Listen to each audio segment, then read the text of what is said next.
Swayam Prabha. Digital India. Educated India.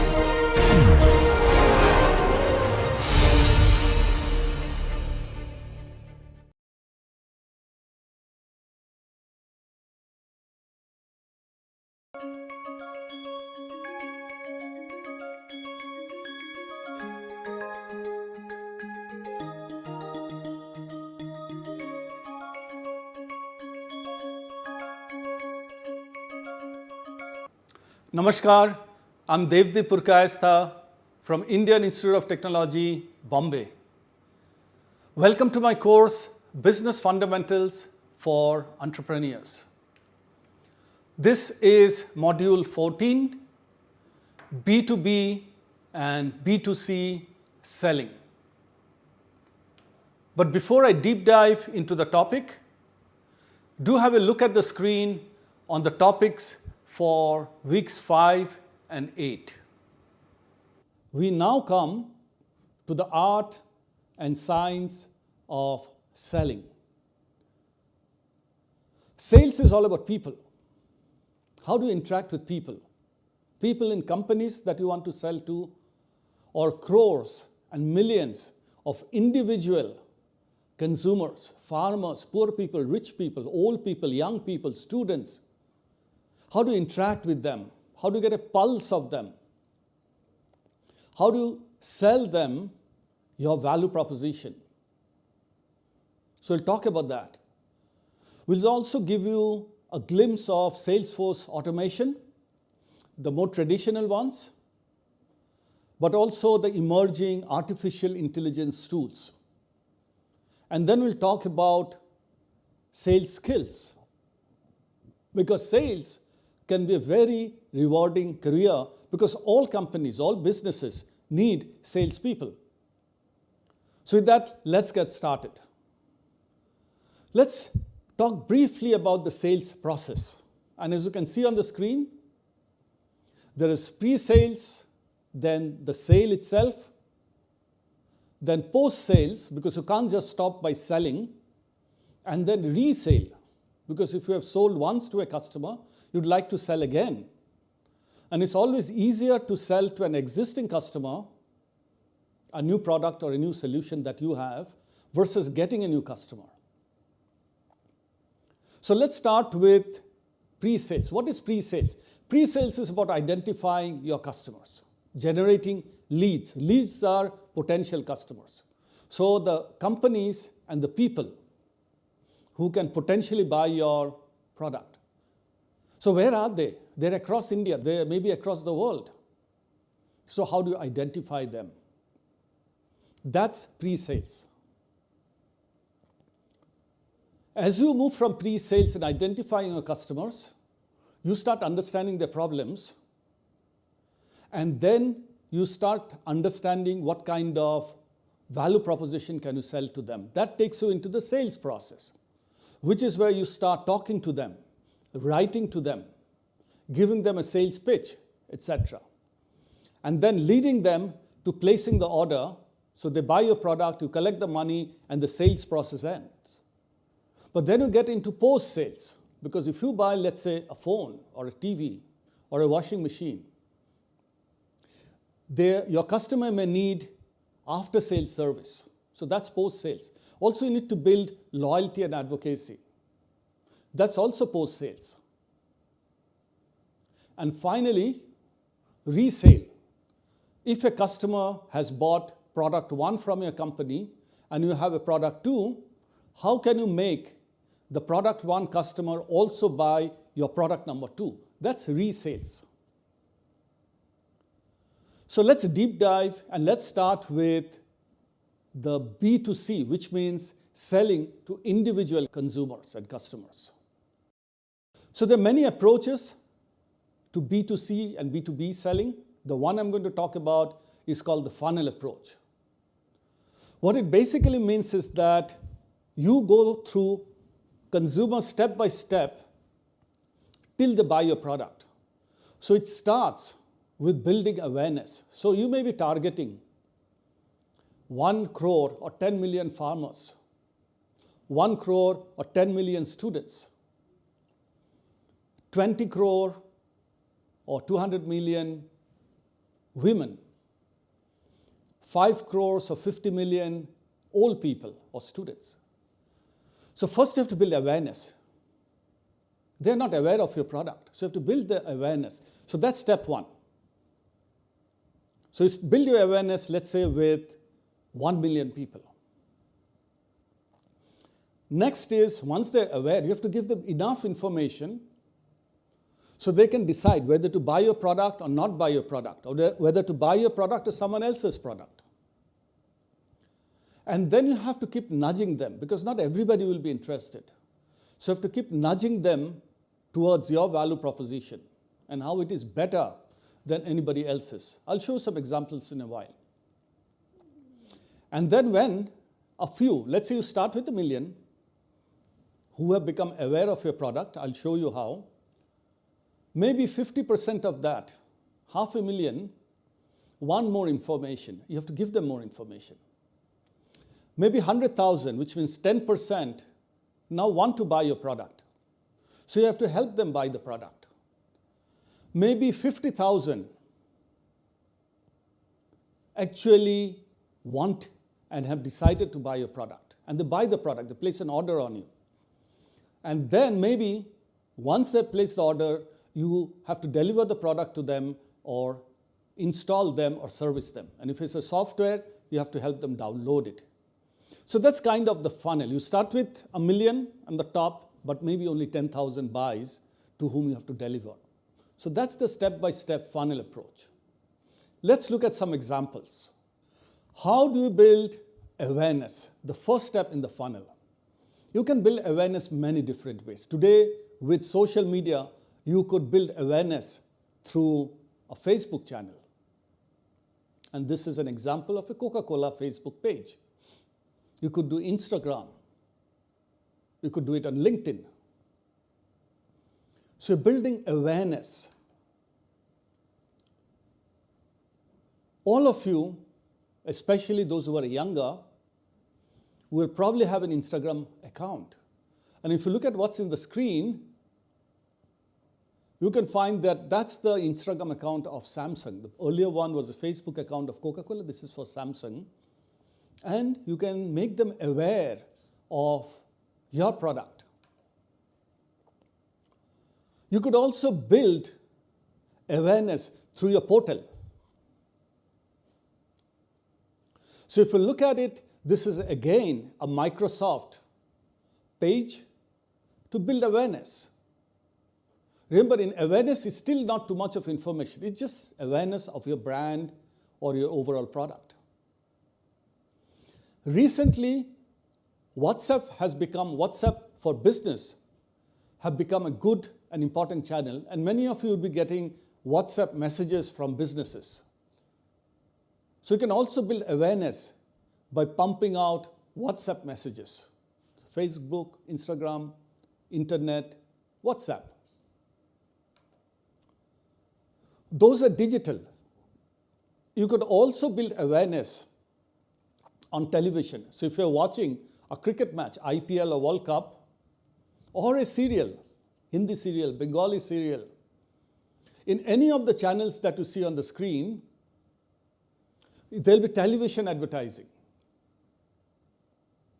And it's building awareness. So you can do television advertising.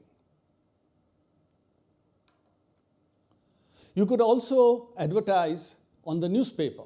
So if you open any of the newspaper, and you can see an example here, you'll find lots of small ads. And big brands will have big ads. But you could also advertise and build awareness through the newspaper, classifieds, which is the advertisement page of newspaper. You could build awareness through outdoor media. In this case, a hoarding, a billboard. So if you look at that, that's a McDonald's billboard. So anybody who's driving past can look at it and say, oh, there's McDonald's and there is something that I can eat, which is called a burger. So you can do it on digital, you can do it on television, you could do it on print, and you can do it on outdoor advertising. When you walk into a supermarket, like Star Bazaar or DMart, you'll probably see pamphlets and posters. And they also build awareness, because as soon as you enter the supermarket, you'll get a pamphlet and you become aware of the brands. Now let's look at the next step of the funnel. I've become aware and I'm interested. So I need some more information to decide. So here's an example of a mobile phone. You will not buy a mobile phone just because you're aware. There's so many phones, Samsung, Apple, OnePlus, Vivo, Oppo, all these phones are there. So I'd like to spend a lot of time actually deciding based on information that you collect on the phone. Or if you're buying a car, or you're buying a scooter, or a washing machine, or fridge, you will need more information. So build awareness. Now you have to provide information. How do you provide information? One of the ways that you can see is put it up on the web page. So create a web page and put it up there just like you see a Samsung web page. And you can see all the specifications, comparison. Similarly, you can also go to an e-commerce site and you can compare and you get more information. If you're booking a flight ticket in Make My Trip or Expedia or Clear Trip, you can compare prices and flight timings. If you want to book a restaurant, you can go to a restaurant booking site. Or if you want to order food, you can go to Swiggy or Zomato, some of those sites. If you want to go for a movie, you can go to Book My Show. And basically, you're getting more information. So become aware. Now you need more information to decide what to buy. So that's providing one way to provide information. So I talked about cars. So if you go to a Toyota car page, you'll find that all the specifications, length, breadth, width, height, engine, horsepower, everything is there. And you can decide.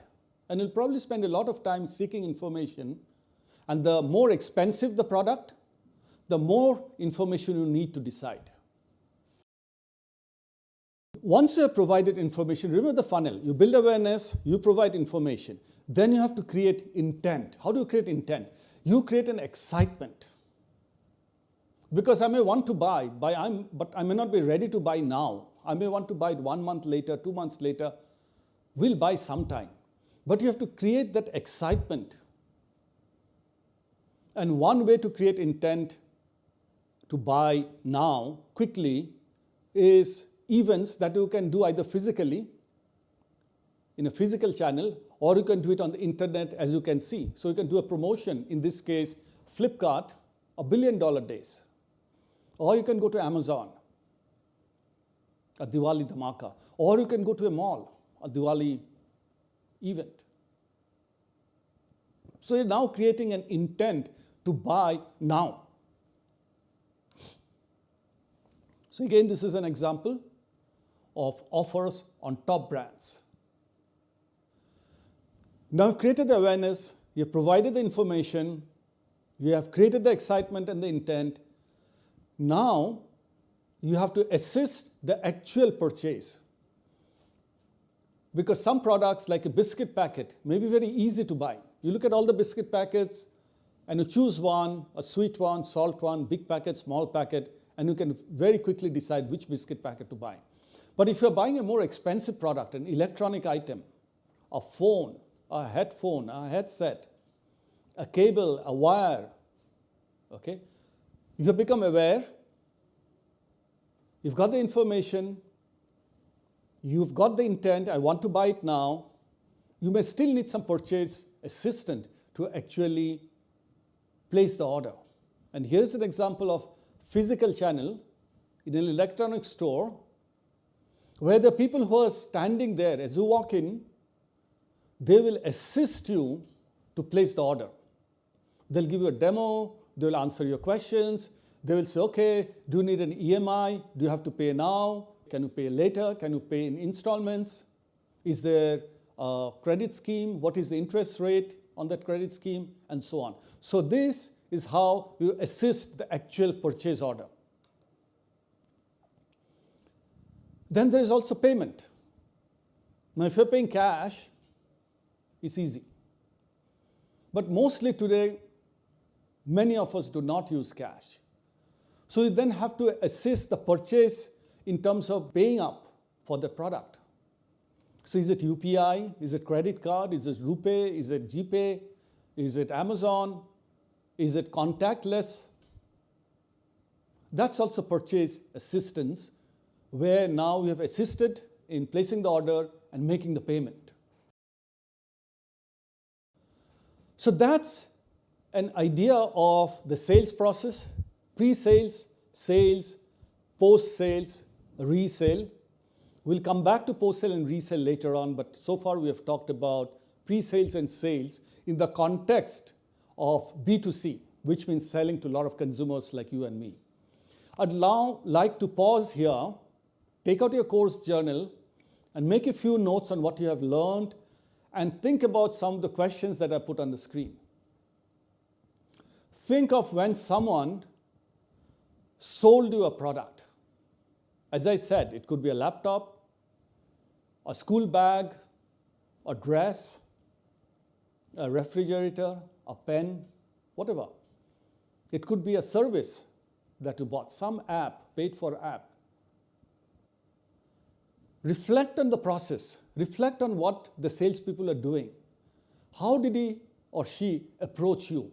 Electronically, physically, website, social media, store? How were you approached? What process did he or she follow to sell to you? How did he make you aware? How did he or she give you more information? Did he or she give you a booklet? Did he or she give you a demonstration? And then, how did he assist your purchase? Did he talk to you in the store? Was there a chat? And then think about, did you buy or did you not buy? And if you bought, why did you buy that product at that time from that channel? And if you did not buy, chances are you would have bought one and not bought many others, because you have looked at many and bought only one. So if you not buy all the rest, why did you not buy? What was missing? You're not aware? Was it that you're not aware? Was it that you did not get information? Was it that you're not assisted when you wanted to purchase?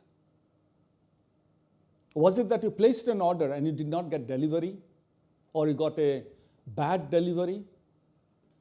So think about the process, because as you think about it, you learn, and write it down, and after the course you can look back on your course journal and think about what you have learned.